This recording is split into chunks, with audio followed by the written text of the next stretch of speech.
Welcome back to my channel. I just landed at Auckland Airport, New Zealand and deboarding my plane. In this video, I will give you a full information on Auckland Airport arrival process.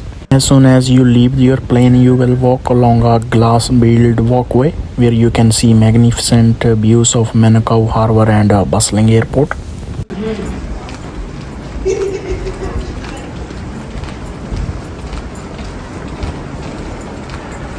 Along the way, you can see the carving marks the entrance to the arrival area. These carving takes the form of a traditional doorway and represent all the Maori tribes in New Zealand.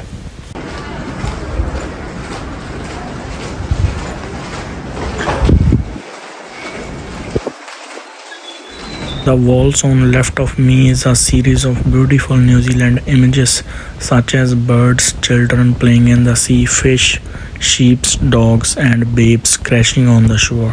Everyone entering New Zealand needs to submit a declaration. You can do it on the online form or NZTD app and it's free of cost.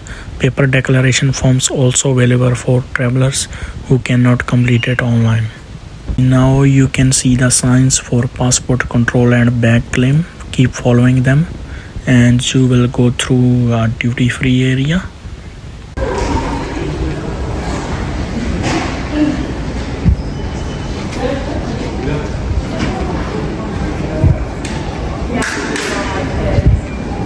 You are at Ilia duty free now. Here are many shops to do your shopping tax free.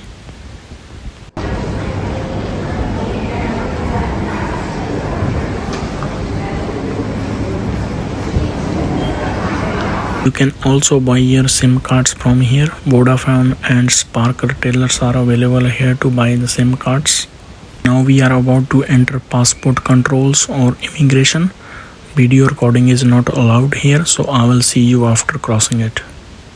I cleared immigration and it was very smooth and quick. I used the e-gate as I am New Zealand passport holder. After clearing immigration, we are going down by accelerator to baggage claim area.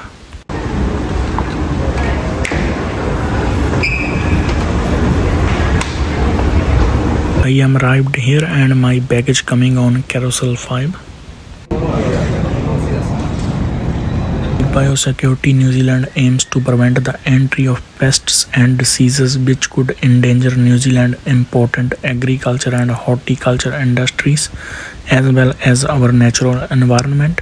It is important to remember that if you have any fruit, vegetable, animal or plant items with you, you must declare them or dispose of them in airport bins to avoid $400 fine. So I am about to enter New Zealand customs now and queues start building up ahead, but before that I need to collect my baggage from carousel. The first ones are for NZ passport holders and if they have nothing to declare, and these are the quickest one. Second one is NZ passports and if they have something to declare. Next ones are for all other passport holders, nothing to declare and something to declare. You can ask staff for help if you are not sure which one you need to enter. So here is the last chance to declare or dispose any prohibited items you are bringing to New Zealand to avoid $400 fine. New Zealand customs are very strict and the examples of prohibited items are any animal product, meat or farm equipment, seeds, cooked or uncooked food, and make sure your shoes are clean and mud free. If you have any leftover fruit from the plane, please dispose them here. They are not allowed to enter in New Zealand. Warning signs are displayed on the screens in many languages. Please listen the announcement coming up next carefully to avoid any fine. Welcome to New Zealand. It is not too late to declare any meat, plants, animals or fruit you may have with you.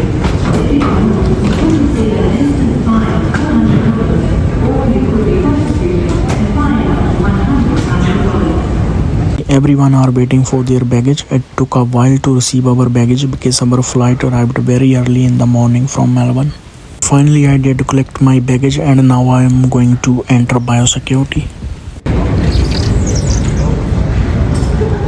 Unfortunately, video recordings are not allowed in this area due to security purposes. If you have any question, please comment down below. I will try to help if possible.